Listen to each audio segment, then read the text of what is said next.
अर्जुन इंद्र के पास से अनेक दिव्यास्त्र लेकर वापस लौटे। अर्जुन को वापस आया देखकर उसके भाई, माता कुंती और द्रौपदी प्रसन्न हो उठे। दूसरी ओर दुर्योधन की पांडवों के प्रति ईर्ष्या दिन प्रतिदिन बढ़ती जा रही थी। पांडवों के वनवास काल में जो ब्राह्मण और ऋषि मुनि पांडवों से मिलने आते थे, वे उनकी अवभगत तथा सेवा भाव से प्रसन्न होकर हस्तिनापुर अवश्य जाते थे। वे हस्तिनापुर में महाराज धृतराष्ट्र से पांडवों के हाल चाल सुनाते थे। पांडवों की कठिनाइयों और कष्टों को सुनकर धृतराष्ट्र, विदुर और भीष्म पितामह को बड़ी चिंता होती, परंतु दुर्योधन का चेहरा खिल उठता। उसके सामने कोई बोल नहीं पाता था। स्टोरी ऑफ दुर्योधना इन हिंदी महाभारत। कर्ण और शकुनी दुर्योधन की चापलूसी किया करते थे और उसे पांडवों के विरुद्ध भड़काते रहते थे। एक दिन दुर्योधन कर्ण से बोला, मित्र, मेरी बड़ी इच्छा है कि मैं पांडवों की दुर्दशा को अपनी आंखों से देखूं, उनके सामने अपने सुख और ऐश्वर्य का प्रदर्शन करूं। कर्ण ने उत्तर दिया, मुझे एक उपाय सूझा है मित्र। पांडव इन दिनों द्वैतवन में हैं। वहाँ हमारे ग्वालों की कुछ बस्तियां हैं। हम वहाँ अपने चौपायों की गिनती और देखभाल के बहाने से चले तो महाराज हमें अनुमति अवश्य दे देंगे। तब हम उनकी दशा निकट से देख पाएंगे। शकुनी ने कर्ण की बात का समर्थन किया। वाह, बहुत सुंदर उपाय सूझा है। जीजाश्री को जरा भी शक नहीं होगा कि हम वहाँ क्यों जा रहे हैं।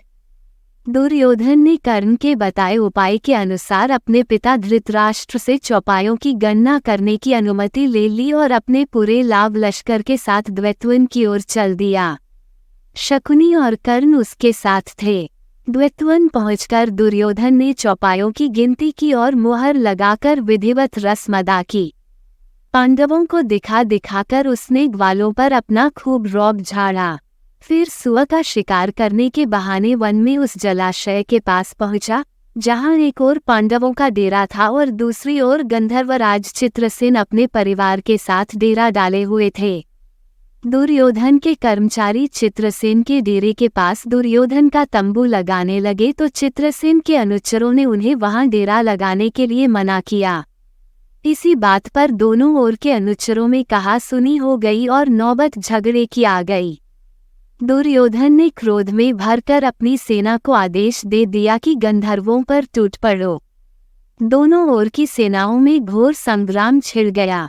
गंधर्वराज ने क्रुद्ध होकर कौरव सेना पर ऐसे ऐसे मायावी अस्त्रों से प्रहार किया कि कौरव सेना जान बचाकर भाग खड़ी हुई। युधिष्ठिर, भीम और अर्जुन दूर से ही देखते रहे कि कर्ण और शकुनी भी दुर्योधन को अकेला छोड़कर भाग गए हैं। चित्रसेन ने दुर्योधन को बंदी बना लिया। उसे बंदी बनाए जाते देख भीम प्रसन्न हो उठे। अर्जुन भी हंसने लगे, किंतु युधिष्ठिर चिंतित हो उठे। बोले, भीम, दुर्योधन हमारा भाई है, उसकी दुर्गति पर हमें प्रसन्न नहीं होना चाहिए, हमें उसे छुड़ाना चाहिए। युधिष्ठिर की बात पर भीम बौखला गए। बोले, भ्राताश्री, इस दुष्ट ने आपके साथ कितना छल किया, उसे आप भूल गए।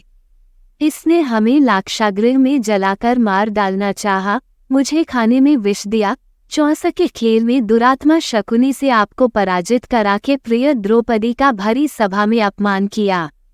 फिर भी आप उसे छुड़ाने की बात कर रहे हैं। शांत हो जाओ भीम। अर्जुन बोले, भ्राताश्री की बात का उल्लंघन मत करो। अगर ये कहते हैं तो हमें दुर्योधन को छुड़ाना चाहिए। युधिष्ठिर के आग्रह पर भीम और अर्जुन ने जाकर गंधर्वराज को युद्ध के लिए ललकारा। उन्हें देखकर गंधर्वराज ने मुस्कराकर उत्तर दिया, हे सव्यसाची, मेरा इस दुरात्मा दुर्योधन से कोई बैर नहीं है। मैंने तो इन्हें शिक्षा देने के लिए ही ये सब किया था। इन्हें अपने आप पर बड़ा अहंकार था। अगर आपकी इच्छा है तो मैं इसे छोड़े देता हूँ। गंधर्वराज के संकेत पर अनुचरों ने दुर्योधन को बंधन मुक्त कर दिया। अपमानित होकर दुर्योधन पांडवों का उपकार माने बिना ही हस्तिनापुर की ओर लौट पड़ा। मार्ग में कर्ण और शकुनी उसे मिले तो वह क्षुब्ध होकर बोला, कर्ण, अच्छा होता कि मैं गंधर्वों के हाथों वहीं मारा जाता। यह अपमान तो नहीं सहना पड़ता। कर्ण और शकुनी ने समझा बुझाकर उसे शांत किया और हस्तिनापुर लौट आए। कर्ण ने युद्ध में अर्जुन का वध करने का संकल्प किया। उन्हीं दिनों दुर्वासा ऋषि अपने 10,000 शिष्यों के साथ हस्तिनापुर पधारे। दुर्योधन दुर्वासा ऋषि के क्रोध को जानता था। उसने दुर्वासा ऋषि और उनके चेलों का भरपूर स्वागत किया और स्वादिष्ट भोजन कराया। दुर्वासा ऋषि प्रसन्न हो उठे। बोले, वत्स दुर्योधन, हम तुझसे प्रसन्न हैं। तुम्हारी जो इच्छा हो वह मांग लो। ईर्ष्या से जला फूका बैठा दुर्योधन दुर्वासा ऋषि से बोला, मुनिवर, मेरी आपसे प्रार्थना है कि जैसे आप अपने शिष्यों के साथ यहाँ पधारे हैं, उसी प्रकार आप द्वैतवन में जाकर युधिष्ठिर का आतिथ्य स्वीकार करें। तथास्तु कहकर दुर्वासा ऋषि चले गए। दुर्योधन चाहता था कि जब पांडव दुर्वासा ऋषि का आतिथ्य सत्कार नहीं कर पाएंगे तो वे पांडवों को शाप दे डालेंगे और वे नष्ट हो जाएंगे। दुर्योधन की प्रार्थना पर दुर्वासा ऋषि अपने 10,000 शिष्यों के साथ युधिष्ठिर के आश्रम पर उस समय पहुंचे जब सभी खाना खाकर विश्राम कर रहे थे। युधिष्ठिर ने दंडवत करके ऋषि का विधिवत सत्कार किया। दुर्वासा ने युधिष्ठिर से कहा, युधिष्ठिर, हम अपने शिष्यों के साथ स्नान करके आते हैं, तब तक तुम भोजन तैयार करा के रखना। दुर्वासा ऋषि अपने शिष्यों के साथ नदी पर स्नान करने चले गए। युधिष्ठिर और द्रौपदी सोच में पड़ गए। वनवास में सूर्य देव ने युधिष्ठिर की तपस्या से प्रसन्न होकर उन्हें एक अक्षय पात्र दिया था और कहा था कि 12 वर्ष तक ये पात्र तुम्हें और तुम्हारे परिवार तथा तुम्हारे अतिथियों को भोजन देगा। इसकी विशेषता यह है कि द्रौपदी हर रोज चाहे जितने लोगों को इस पात्र से भोजन कराए, ये खाली नहीं होगा, परंतु सबको भोजन कराने के बाद जब द्रौपदी स्वयं भी भोजन कर चुकी होगी, तब इस अक्षय पात्र की शक्ति दूसरे दिन तक के लिए लुप्त हो जाएगी। इसलिए द्रौपदी सबको भोजन कराने के बाद ही सबसे अंत में भोजन करती थी।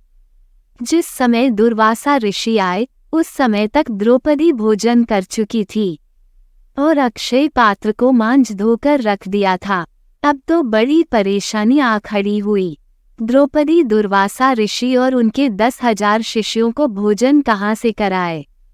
चिंतित होकर द्रौपदी ने अपने सखा श्री कृष्ण को पुकारा, हे प्रभु, मेरी रक्षा करो। अब महाक्रोधी दुर्वासा ऋषि को तुम ही संभालो।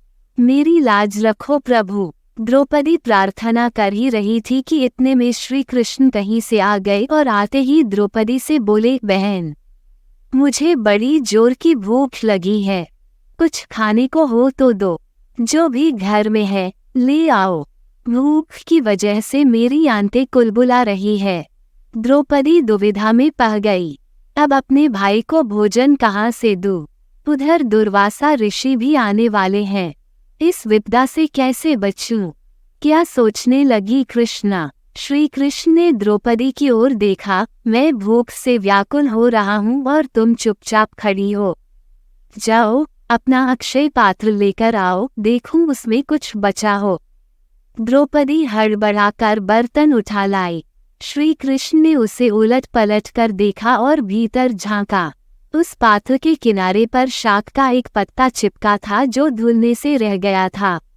श्री कृष्ण ने उस शाक के पत्ते को उंगली के छोर से उठाया और मुंह में रखकर बोले, लो भाई, मेरी भूख तो इसी से मिट गई। श्री कृष्ण ने पेट पर हाथ फेरकर डकार ली और बोले, कृष्णा, भीम से जाकर कहो वो नदी किनारे से दुर्वासा ऋषि और उसके शिष्यों को बुला लाए।